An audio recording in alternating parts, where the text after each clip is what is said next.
awali yang kemarin yang kita berbisik juga. Faslun fi syurutil qudwati, syarat makmum mengikuti imam. Kalau imam itu di mana imam? Depan, makmum di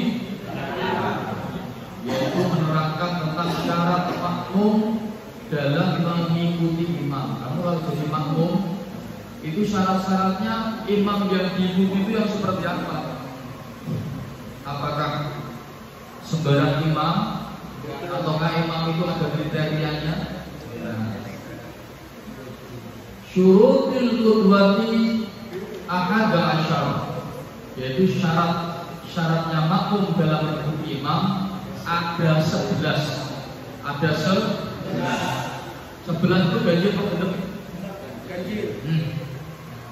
Ganjil. Allah ya'lama butlana, tidak mengetahui batalnya sholat imamihi, batalnya sholat imam. Kan? Jadi kalau misalnya kamu jadi makmum, ya kan, terus imammu itu ternyata batal karena dia kentut. Lalu kentutnya kan tidak bersuara, yaitu makbus.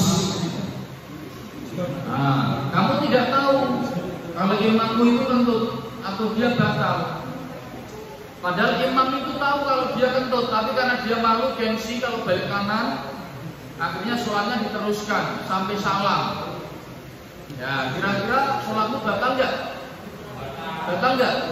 Tidak batal karena kamu tidak tahu kalau imam itu batal. Kecuali imam yang kamu ikuti itu tiba-tiba dia balik kanan, berarti yang di belakang imam itu harus maju 1 langkah untuk menggantikan posisi imam. Itu kamu harus tahu.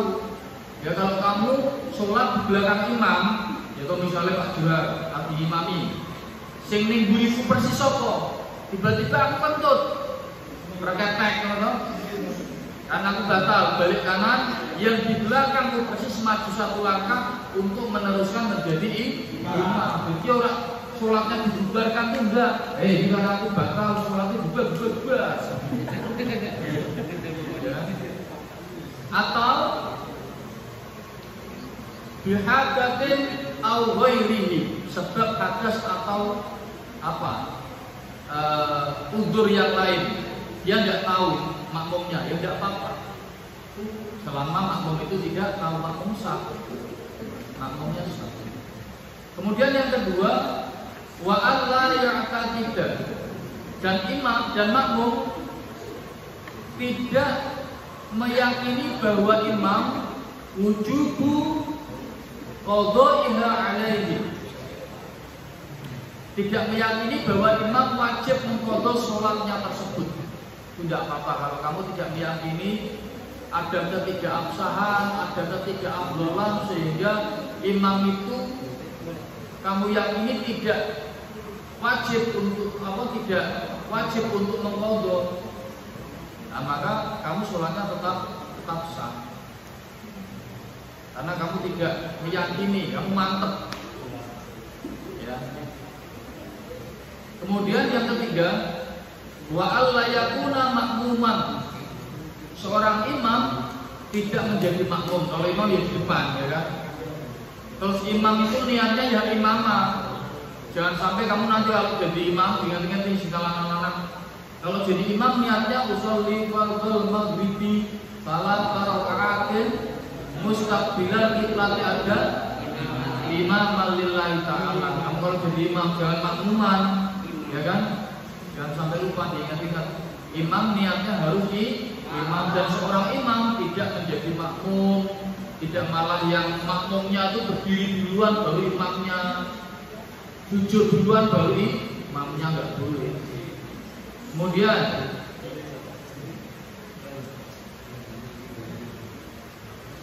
walau ummiyan, seorang imam tidak ummi itu tidak bisa membaca, atau bacaannya harus bagus seorang imam itu.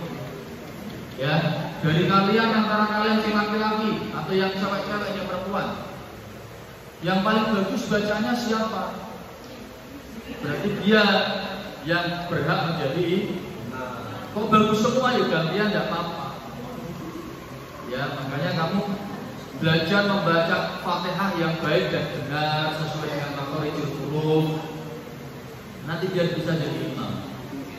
Jadi seorang imam itu tidak ummi, harus baik bacaan Al-Qur'annya atau lafaz-lafaz sholatnya. Yang kelima, wa alla yataqaddama, seorang makmum tidak melebihi alaihi fil mawqifi, tempat berdirinya imam. Dengarkan. Tidak boleh sejajar atau melebihi makmum, malah di depannya tidak boleh.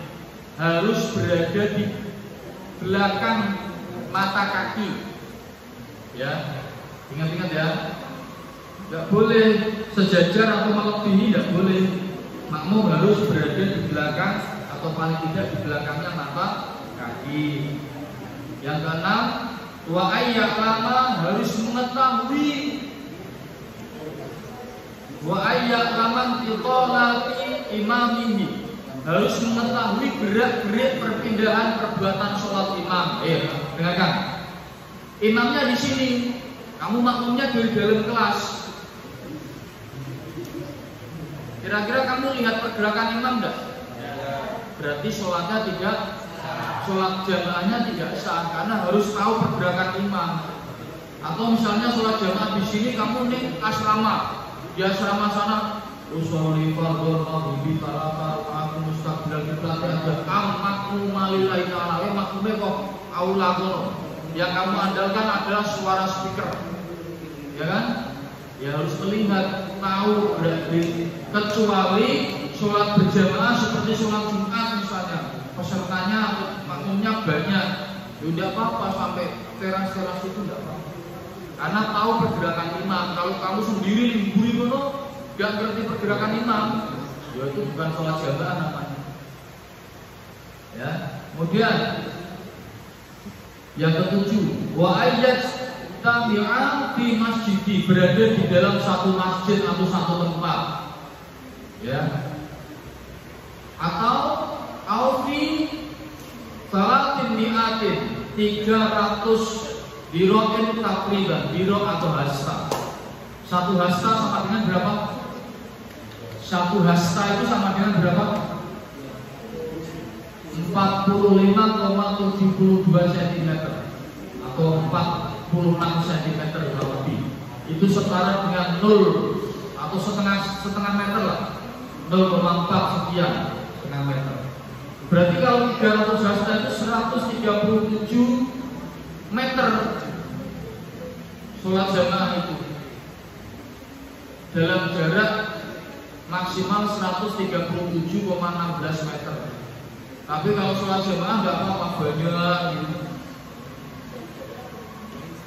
Itu ya, untuk jarak dari ketika kita melaksanakan sholat jamaah. Kemudian yang ke-8, wa ayyan wil qudwati, makmum berniat mengikuti imam. Niatku kudu mengikuti imam. Awil jama'ah,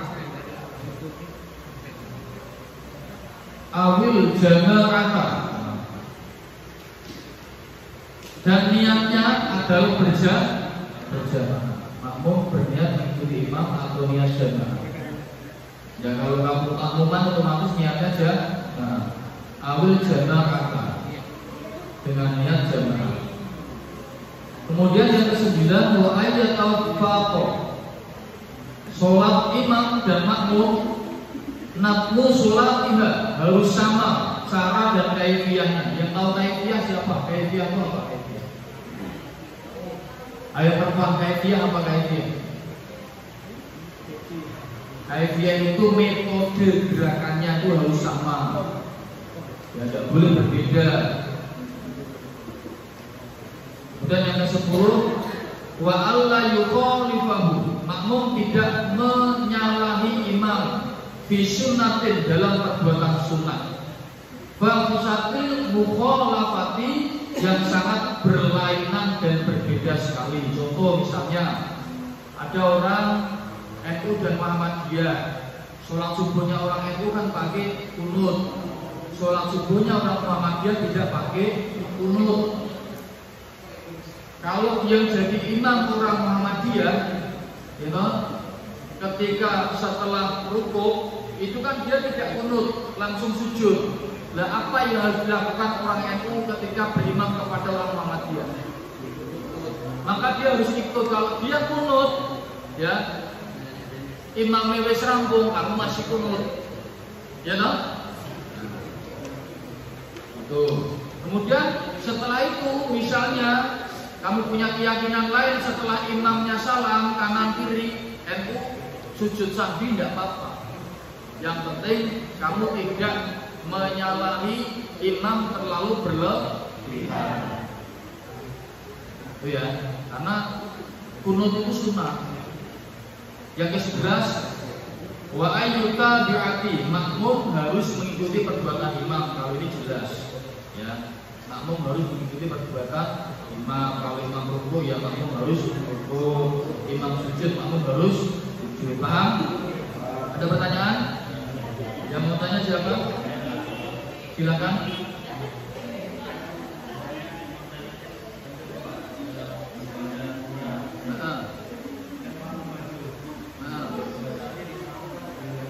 Dilanjutkan.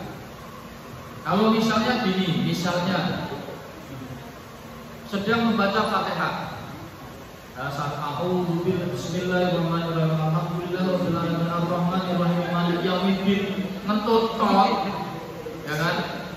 Kan makmum mundur itu, dia karena dia kentut sadar. Nah, yang belakangnya maju, diulangi nggak apa-apa, Fatihahnya dari depan. Bismillahirrahmanirrahim alhamdulillahirabbil alamin sampai dengan waladhdallin amin. Paham?